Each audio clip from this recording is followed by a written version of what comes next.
Only a couple of people got their cameras on. It's difficult to know. Alison's there. That's reassuring. Okay, right. We'll assume that people have rejoined now. Here we go. Good. Hi, Sarah. Hi, Lynn. Great. Okay, Neil, welcome. Sorry for the change around. Thanks for being patient, being with us. So, welcome to the Midlands Forum.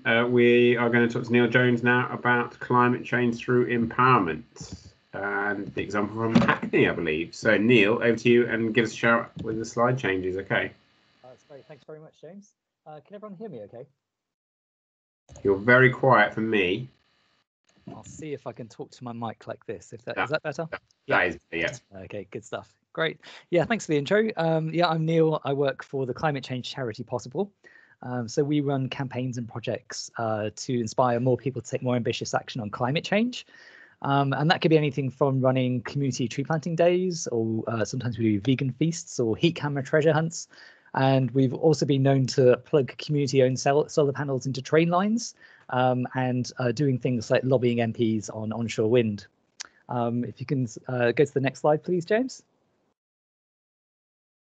So John spoke about the potential for a wide variety of renewable technology in parks. So I'm going to focus in on one in particular, and that's heat pumps. For the past 2 years, we've been working on a project called Powering Parks. And that's been part of the Rethinking Parks programme, which is funded by the National Lottery Community and Heritage Funds and also Nesta. And it's a partnership between Hackney Council and SEEN. So SEEN are a social enterprise. They're based in Edinburgh. They work with communities to build renewable energy systems. And they also provide the technical expertise for the project. So if you have any technical questions later on, I might have to pass you on to my colleagues at SEEN, but I'll try my best. I've been learning a lot over the last 2 years, so fingers crossed I'll be able to help you out there. So we've been investigating installing heat pumps in parks, and that's in order to provide low carbon heat to nearby buildings. Hopefully that's with the aim of attacking climate change, improving air quality, and also generating a bit of income that can be reinvested locally. So what we did is we started with a study of all the parks and green spaces in the borough. And then we released a report on the national potential for park heat across GB. And finally, we created a replication toolkit, which I'll show you later. And that's to share what we learned to help other local authorities and park managers like yourselves to take the first steps on their own park heat projects. So I'll tell you a bit more about each of those sort of 3 steps. But first of all, I don't know if it'd be useful if I tell you a little bit more about the technology and how it works. I can run through that quite quickly. I don't want to be teaching grannies to suck eggs or anything like that. But next slide, please, James. So this is a very simple heat pump setup. That could be, that you could find in a park, hopefully. So first of all, it's the sun that warms the ground or the water. So we're not talking geothermal heat here, it's ambient heat. And the heat pump then takes this heat and it concentrates it and puts it into the buildings where it can be used to heat space or water. And then in the summer, you could potentially even reverse that to help keep buildings cool. Not all heat pumps are capable of doing that, but if that's something you're interested in, then you can speak to a supplier about doing that. So the ground array that you can see at the bottom there, that collects the heat from below the surface of the park, and as John said earlier, that can be in horizontal, like a horizontal system which uses pipes called slinkies, and they're buried 1 or 2 meters deep, or they can be vertical boreholes and they go down 100 or 200 meters. That white box in the middle, that's the actual heat pump. And to the left there, the heat distribution system, that's the radiators or the underfloor heating that heat the rooms inside or any hot water tanks. So a heat pump, it works very much in the same way as a fridge. Except instead of moving warmth from the inside to the outside, it does the opposite. So a refrigerant is circulated around the sealed tubes of the system.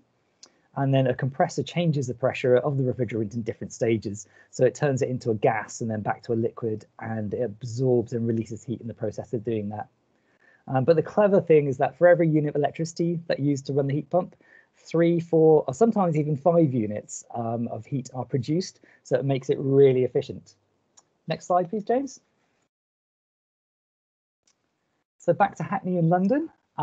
So the council currently manages 58 green spaces, ranging from big open spaces like Hackney Marshes. They've got the largest concentration of football pitches in Europe, by the way, and it ranges to like the more naturalistic Hackney Downs that you can see in the bottom right. And there's the more traditional parks like Clissold Park and London Fields, as well as the smaller London squares that you might be familiar with, such as Hoxton in the bottom there. Next slide, please, James. So a few years ago, the council decided to digitally map all their parks and green spaces for and their assets.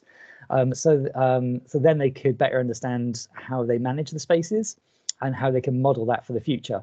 And some of you might have done that yourselves. One of the added extras is that they got to create one of these useful infographics using the data, which looks really pretty.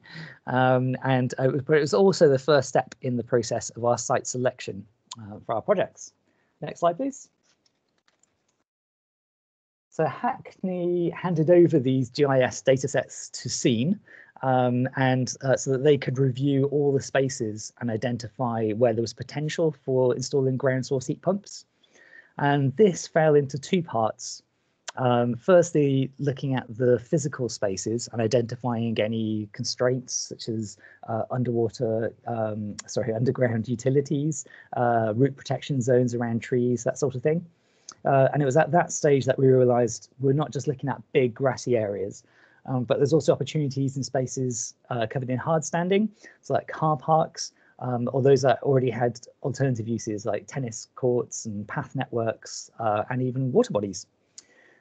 So we then looked at what buildings were near the sites that would be able to use the heat, particularly ones that come under council management, such as primary schools.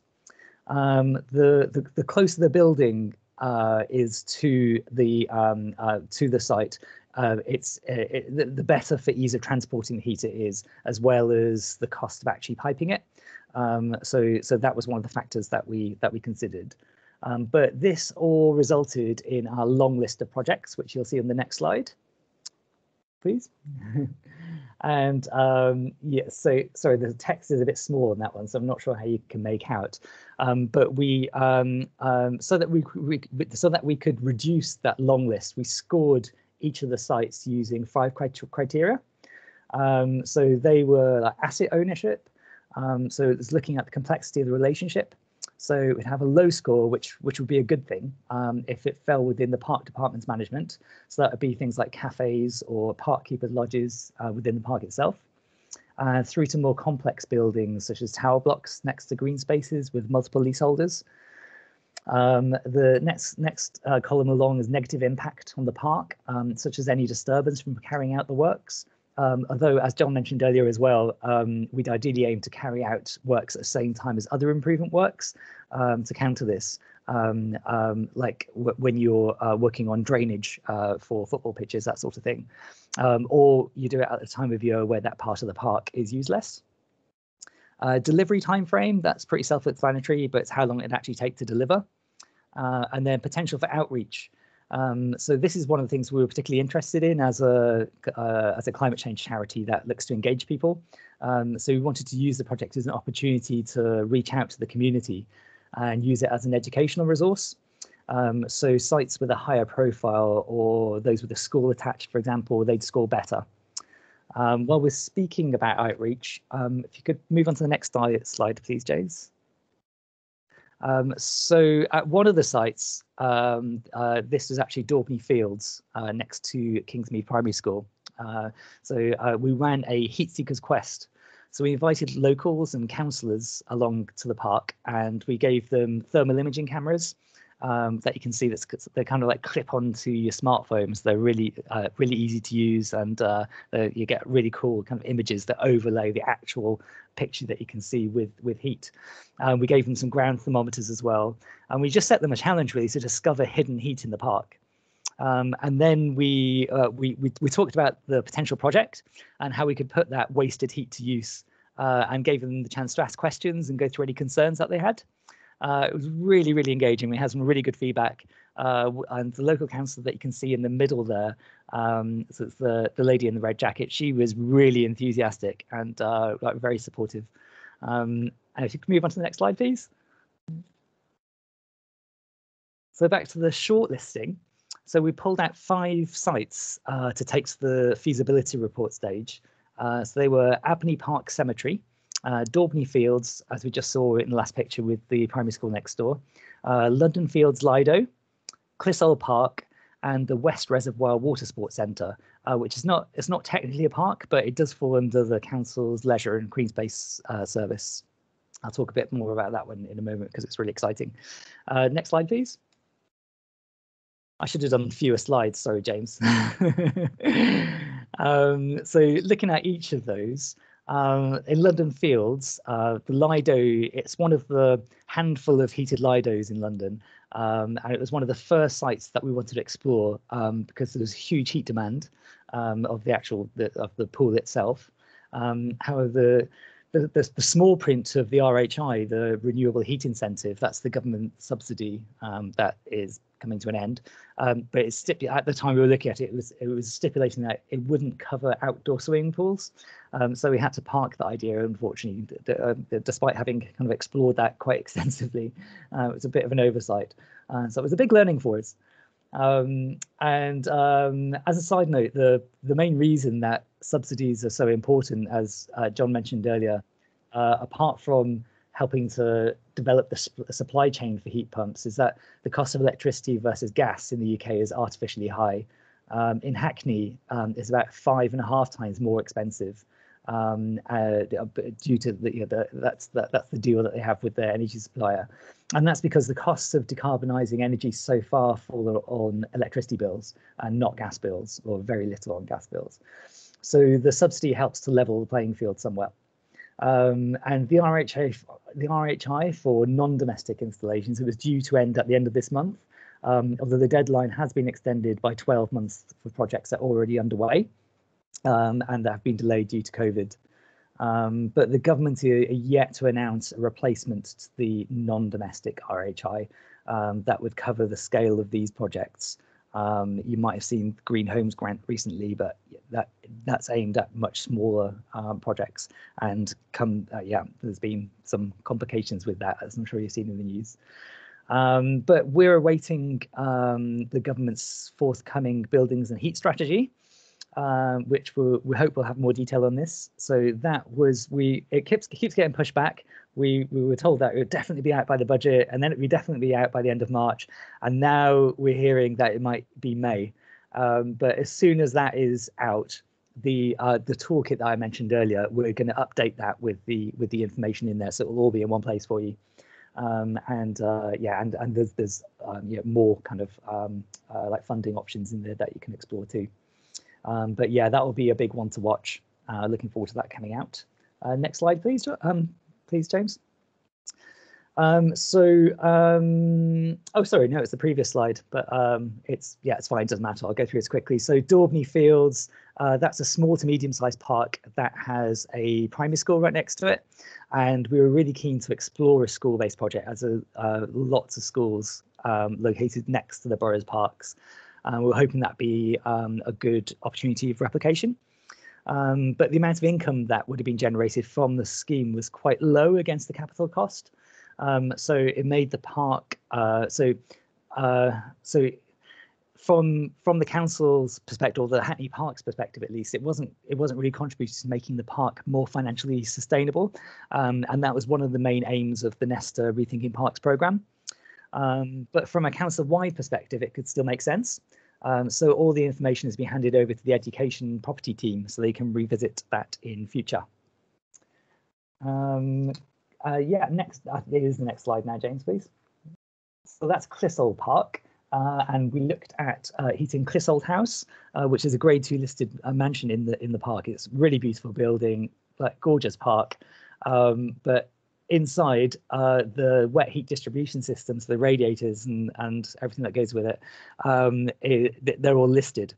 And they'd have required a very expensive internal refit. So we decided to park that idea. But that is potentially something that we can come back to as the finances hopefully change. Next slide, please. So West Reservoir Centre, so this is one I'm particularly excited about. There's loads of potential there. It would use a sunken heat collector, so we're talking water source here rather than ground source, and that would mean no digging because you just like sink the heat collector to the bottom of the reservoir or the pond. And it wouldn't have any implications for the use of the space, which is used for sailing and open water swimming. The centre is managed by the council's leisure partner, so the governance and income generation would be a bit more complex. So at the time we were looking at this, it made meeting the deadline for the RHI pretty tricky, if not unachievable. But since then, solar panels have been installed at the centre, and being able to use the electricity generated on site has really improved the business case.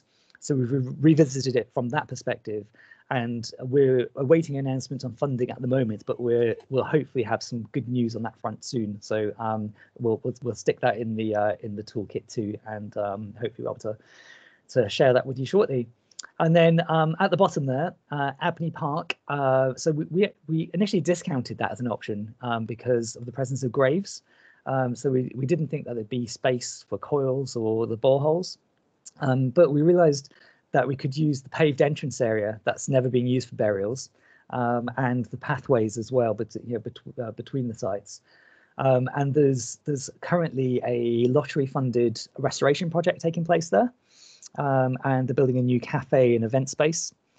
So that allowed us to slot the heat pump proposals into the existing project. And that's something we'd highly recommend that you look at. It's much easier to get sign off on including heat pumps in projects that are already underway or planned than starting a new project from scratch. So that was a really important learning point for us. So planning for Abney has gone through, and work will be starting in the coming year. So yeah, in actually January 22. So although the costs of installing heat pumps on this site, they're kind of comparable over time to a gas boiler, but the council took the view that there was the right thing to do, and that was in line with their climate change commitments, which I'll mention that shortly. Actually, the next slide, please. So these are the main figures from the early feasibility study that we carried out. And the business cases in Hackney, as I mentioned, they're particularly affected by electricity and gas price problem, resulting in artificially high electric costs versus gas. But that might not be so extreme in other local authority areas. All depends on the wholesale agreements that councils have with the providers. But in summer 2019, Hackney declared a climate emergency, like I'm pretty sure probably most of all your local authorities have. So they're committed to do everything within their power to deliver net zero across council functions by 2040. So that paved the way for the green light at Abney and projects potentially being approved at some of the other sites that we've looked at too. So that's pretty exciting. Next slide, please. So initially, the Rethinking Parks programme focus was on exploring sustainable ways of funding green space. But as I mentioned, the softer benefits of heat pumps in parks have risen up the agenda. And that's not only the contribution that they have to cutting carbon and getting rid of the direct use of fossil fuels on site, but also cutting air pollution too. So there was some modelling done by Policy Exchange in a while ago now, actually 2016, but that showed that gas combustion could overtake road transport as a larger source of NOx emissions in central London by around now, actually. So it'd be really interesting to see updated figures on that. They also found that it could be responsible for just under half, 48% of total NOx emissions in central London by 2025.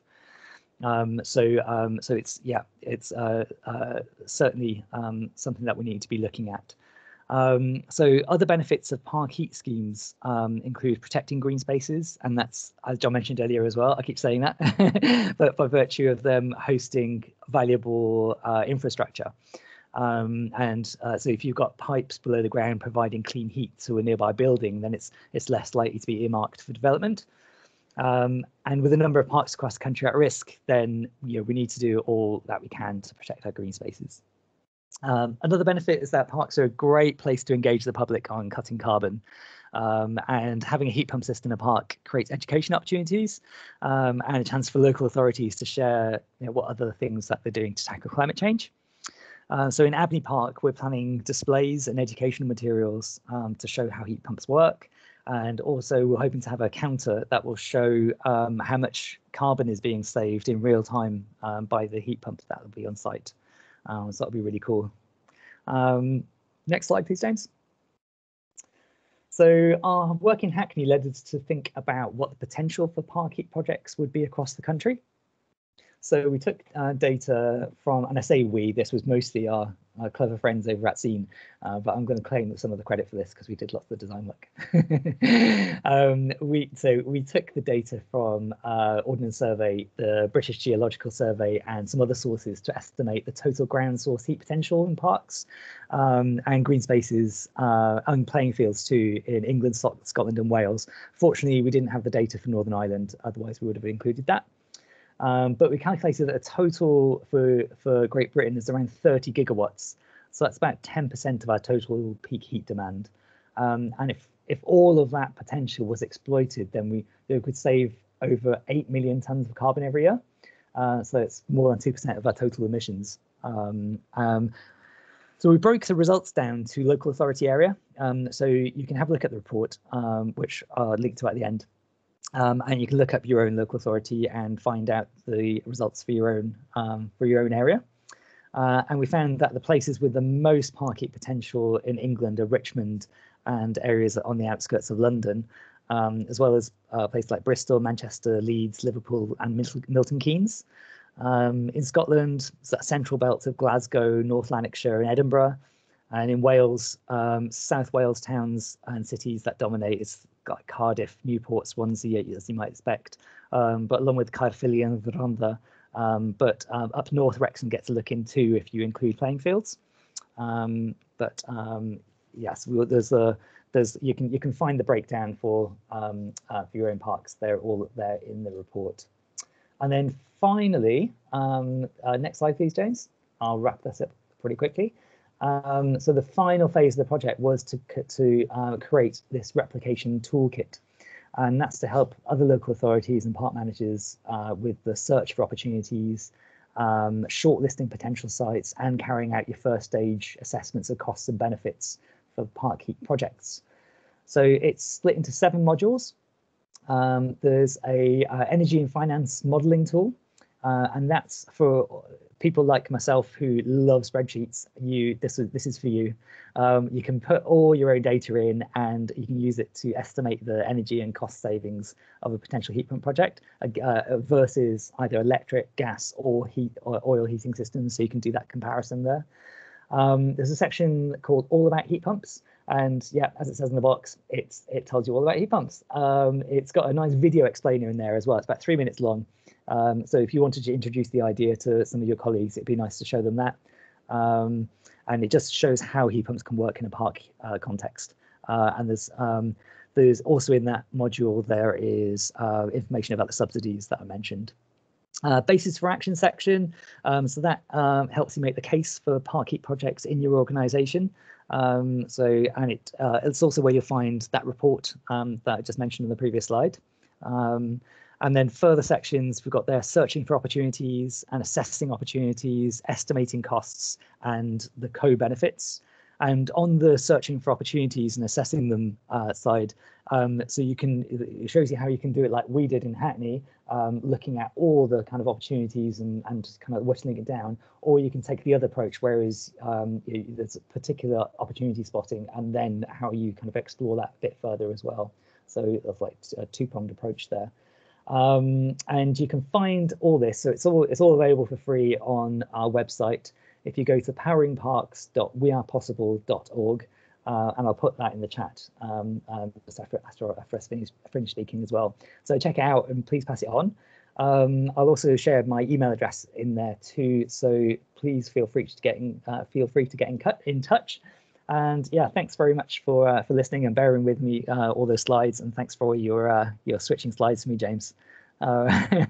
If you have any questions, I can either try to answer them or I can point you in the right direction or come back to you. Certainly happy to respond to any emails as well.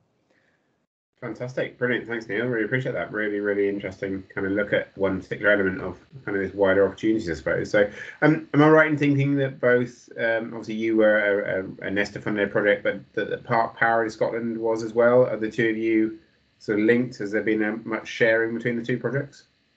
Yeah, that's right. Yeah, so we're both part of the Rethinking Parks scheme, which was great, and all the way through it we had like workshops and sharing learning with the cohort, and yeah, I think John and I have done quite a few of these presentations together as well, which is great. And there's always something new to learn from John. It's absolutely brilliant.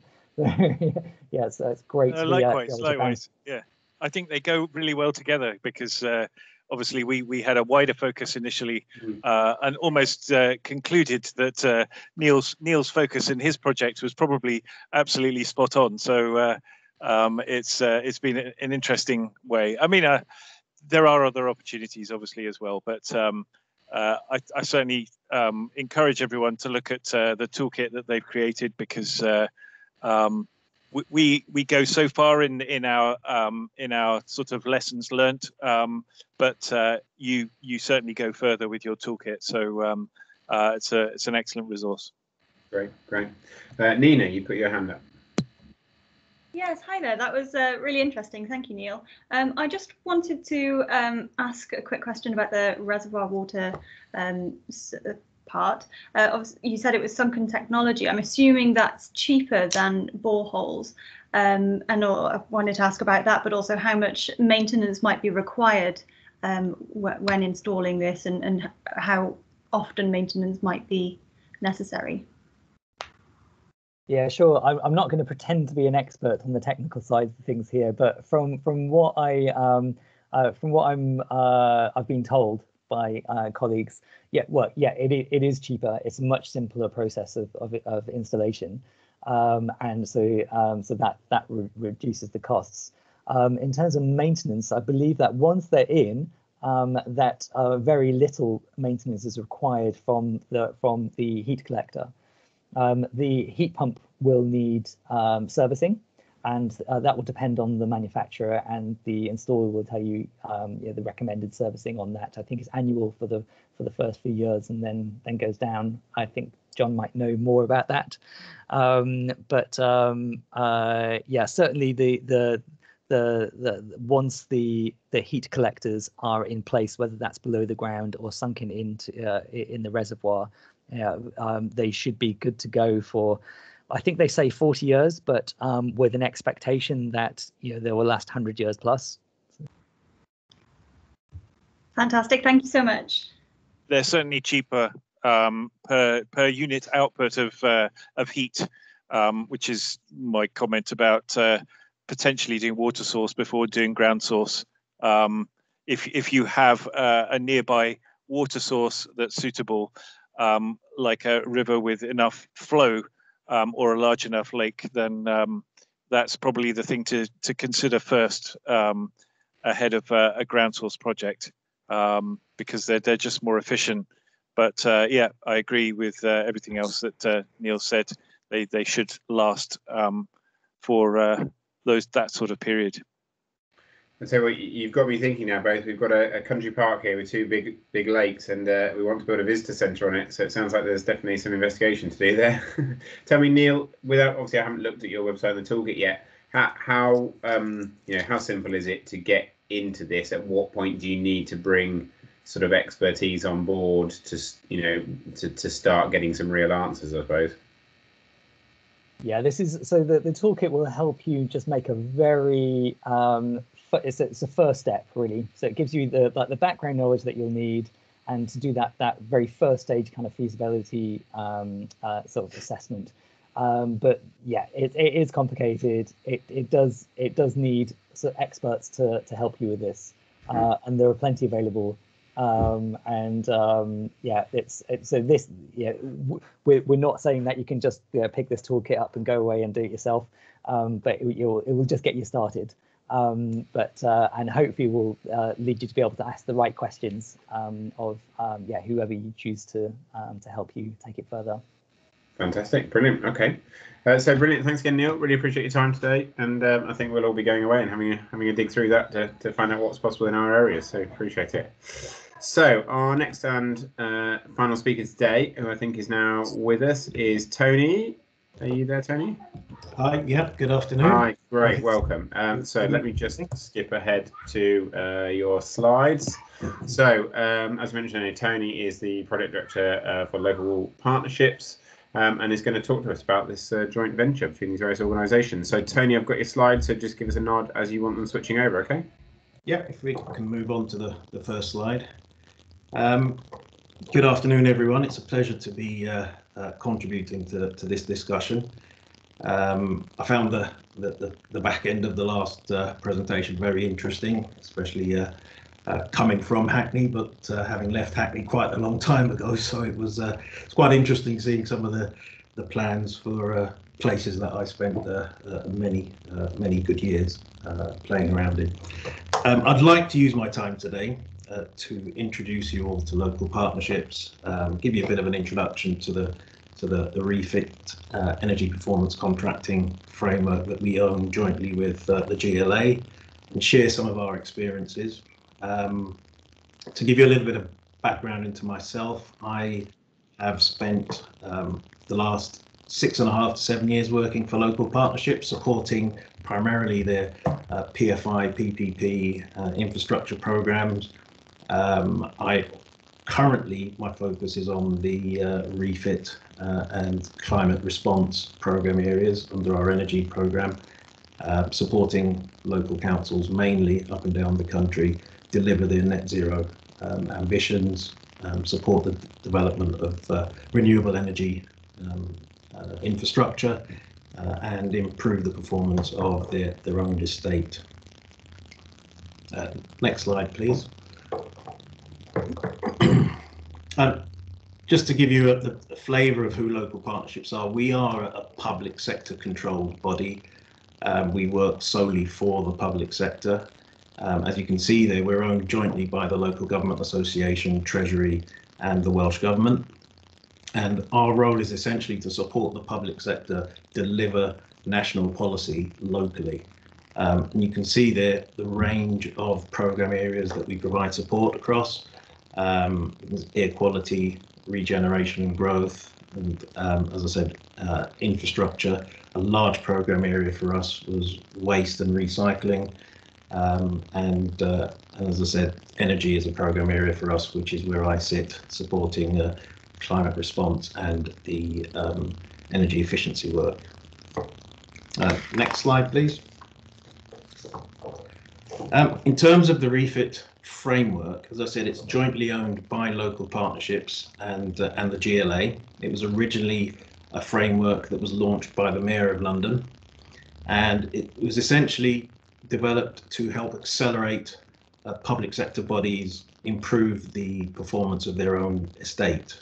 Originally, the concept was about saving energy consumption, reducing energy costs, and as we've seen, especially with the declarations up and down the country of climate emergency 2 years ago, we're seeing more and more local councils come to us to ask us whether the framework can be used to support them deliver their net zero objectives.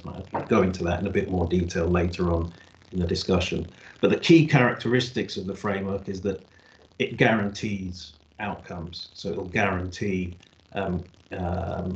energy reduction or energy consumption reductions. It will guarantee carbon emission reductions through the contractual framework that hangs behind the framework. The savings are not shared with contractors. The savings are 100% accrued to the public sector.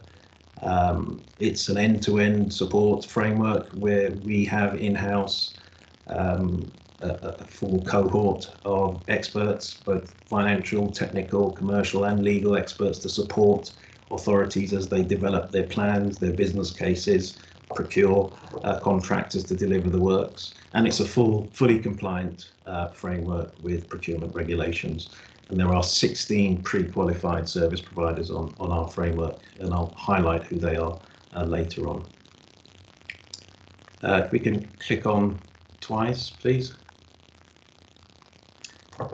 Yeah, in terms of what does the framework cover and who uses the framework, you can see there on the right hand side the full remit of public sector organisations, whether public sector controlled or funded organisations, schools, academy trusts, universities, NHS trusts and foundation trusts, obviously local councils, central government departments, Church of England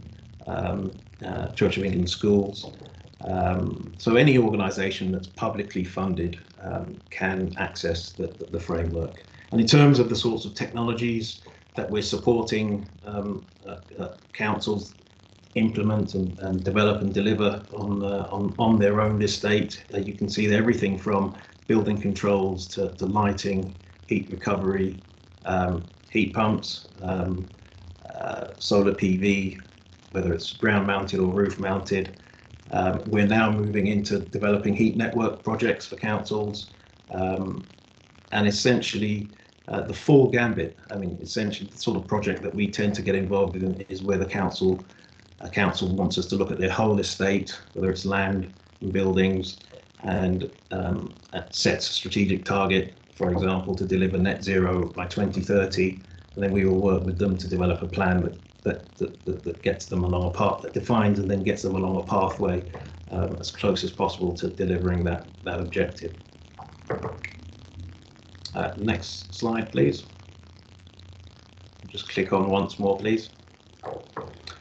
I guess this slide is a bit of a complicated way of saying the design of the framework and the design of energy performance contracting is such that the benefits that are accrued during the lifetime of the contractual obligations more than pay for the cost of the capital cost of the installations. Invariably, we find councils using Salix funding, which obviously has some quite limiting payback requirements.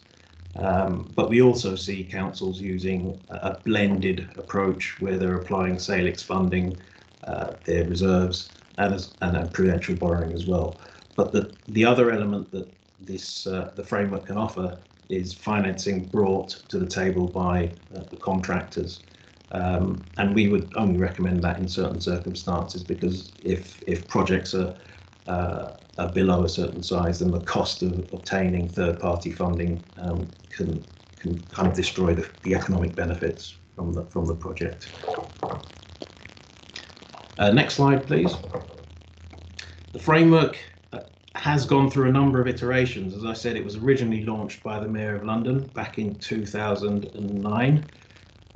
Before then, it was a concept that was quite regularly seen in the US. 2014, the programme was rolled outside of London. That's when we got involved. And since then, it's gone through another iteration, well, two iterations, in fact, with the latest version of the framework having been launched April last year, and it will run for 4 years. And the main changes that we have seen during that 10-year period to the framework has been to make it more user-friendly for councils and public bodies in general, and also allow the framework to deliver multi-stage, large-scale projects, which I think has been absolutely essential, because since 2019 we've seen a greater focus on greenhouse gas emission reduction, less of a focus on energy efficiency, a direct focus on energy efficiency. So we're almost seeing the framework evolve into a carbon performance contracting framework rather than an energy performance contracting framework. And we're also seeing very large heat network projects, or councils with very large heat network projects come to us to explore how the framework can deliver those projects. If we can jump over if we stick on this slide for a second.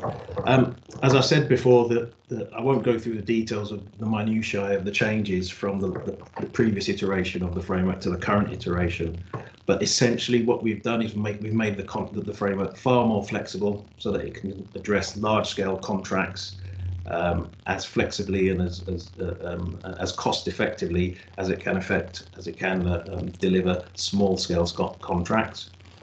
We've allowed for the heat networks and large renewable projects to be deliverable through the framework, and we've given more support to clients through more effective drafting notes and more comprehensive guides in how to use the framework. And next slide, please.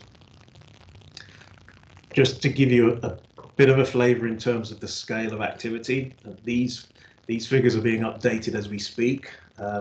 We review them each year when we get our annual returns from the contractors who work on the framework. But essentially, we've delivered over £200 million worth of capital works. Over 1,000 public sector buildings have been addressed.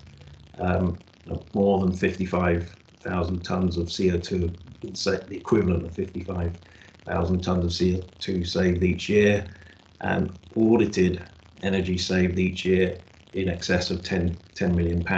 And you can see the 250 different organisations that have been supported through the framework. And I think it would be fair to say that this is the framework of choice, certainly for local councils across England and Wales where we work.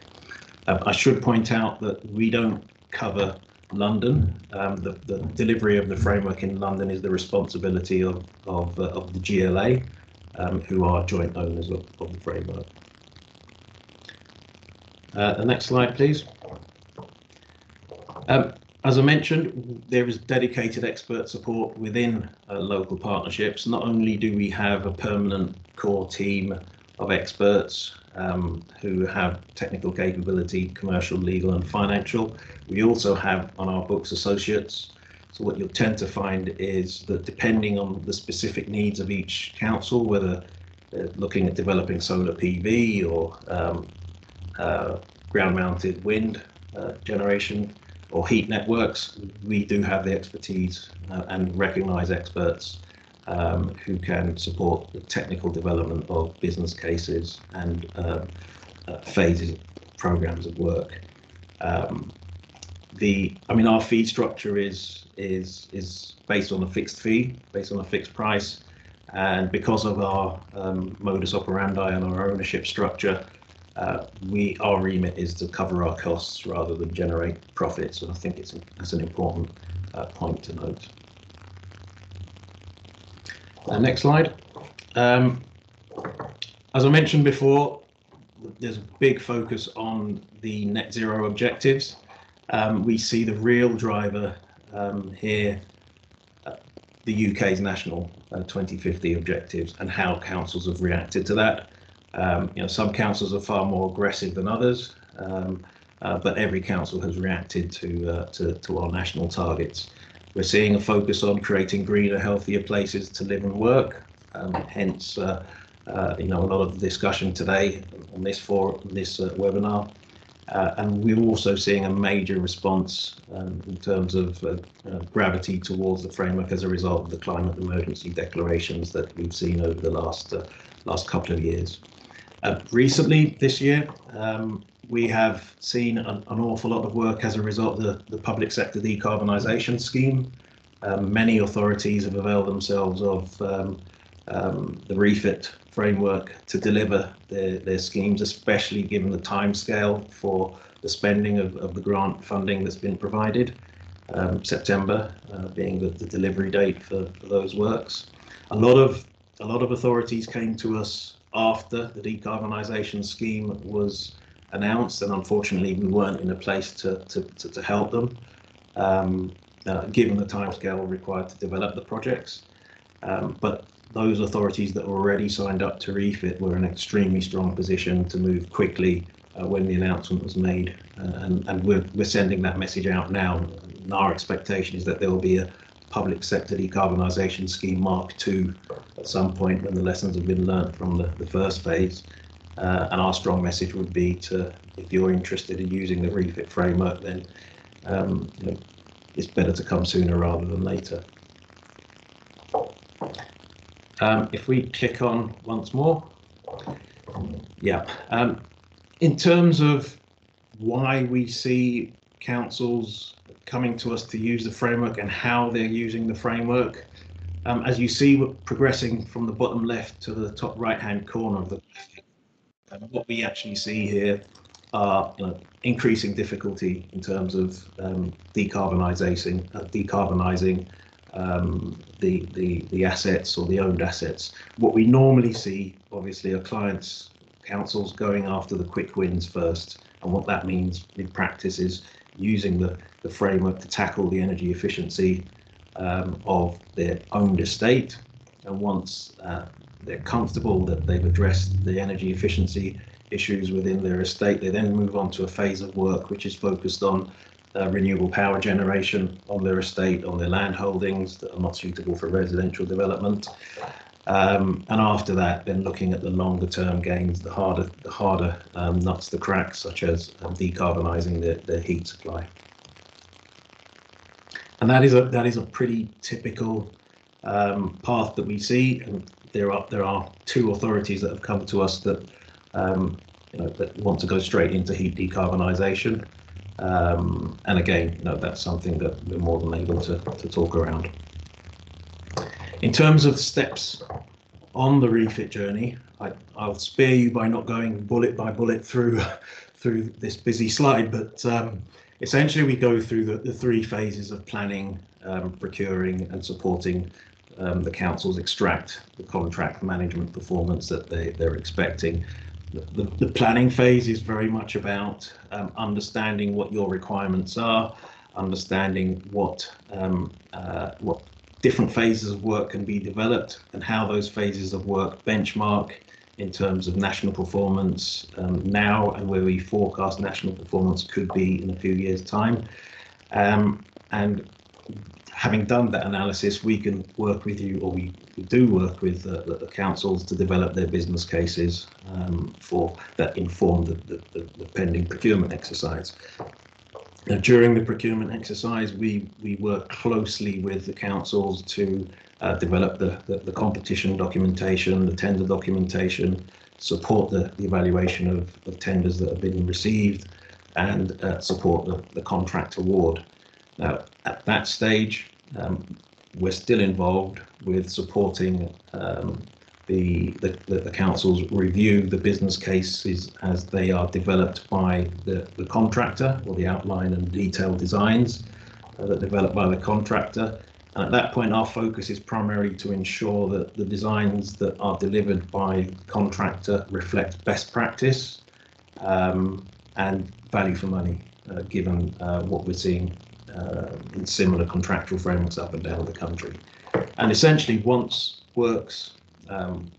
contractors have been signed up and the work to develop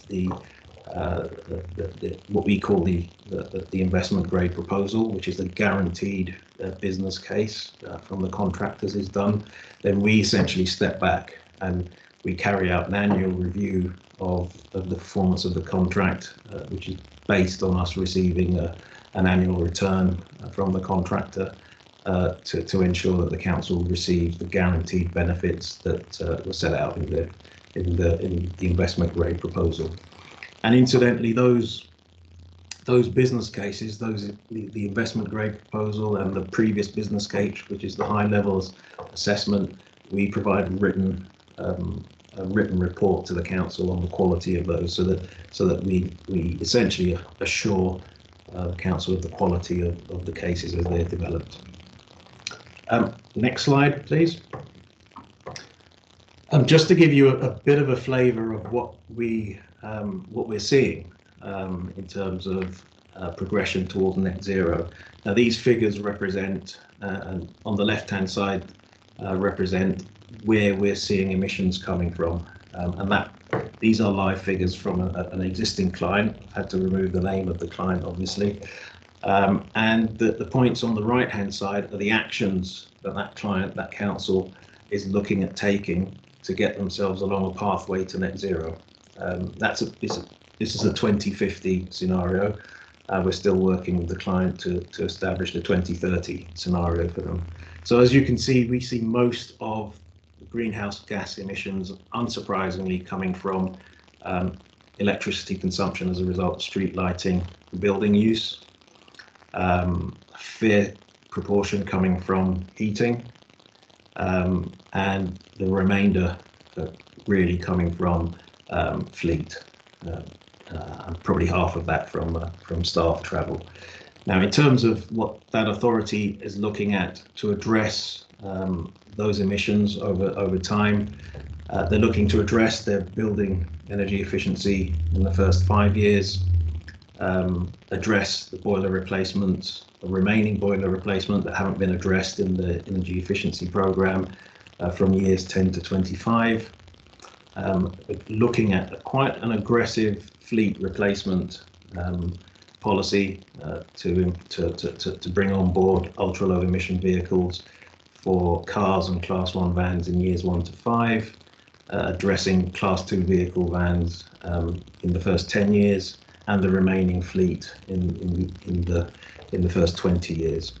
And they are making the assumption here that staff business travel in years 5 to 25 will reduce each year by 5% as a result of replacing and updating the types of vehicles that they're using.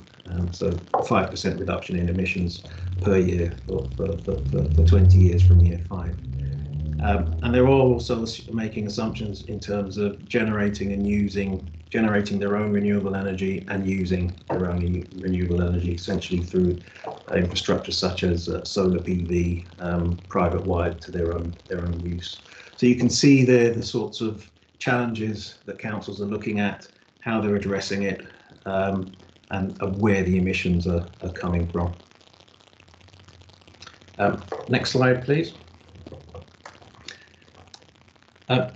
To give you a flavour of the 16 service providers that we've got on the framework, I don't intend to go through any of these contractors individually, but what I will say is we have strength in breadth and depth on the framework. We have a good mix of very large players who can address whole estates of very large scale. Specialists, niche operators in specific technology areas such as heat networks or solar, and specialist operators who have done building retrofit for donkey's years, who know it inside out. So we're very confident that we've got a good mix of service providers who are very keen to engage. And that's all I'd like to say on the subject. I would be happy for any questions at this stage. I'll do my best to answer them, and I will be happy to leave my contact details in the chat in the event that anybody wants to follow up any issues directly with me. That's great. Thanks, Tony, for running through that. So as usual, guests, if you'd like to put raise your hand or put anything in the chat if you've got queries. Tony, can I just ask about the scale then? I think you mentioned in there about, usually these are, local authority wide, approaches and initiatives. Is that always the case? If they're I guess I'm thinking if there are people in this room with ideas, but do they need to then approach you on an authority-wide scale, or is there potential for one-off projects? There is potential for one-off projects. I mean, our cut-off point, and this is really driven by where we see market interest. We tend to say, well, if you're looking at a projected capital spend of £1 million, or addressing energy consumption costs of approximately £1 million, that's a good benchmark. But that's very, very rough. I mean, what I would say is if there are very specific issues that need to be addressed, single buildings that need to be addressed, and there's a very clear idea of what needs to be done in that building, and it might be £500,000 in terms of capital spend. Again, there are suppliers that on our framework that be very interested in those types of projects. Okay, great. Okay, so I guess one of the things we can all do potentially is talk to our colleagues in our energy teams for a start and see what their awareness and involvement is so far. Absolutely. I mean, and what we do see is quite rare, but what we do see is authorities or public bodies collaborating, and whilst we are somewhat constrained in terms of only being able to work for the public sector, in theory there shouldn't be any issue, or potentially no issue, with a public sector leading collaboration between a number of bodies, and we'd be happy and able to engage on that basis. Brilliant, fantastic, great.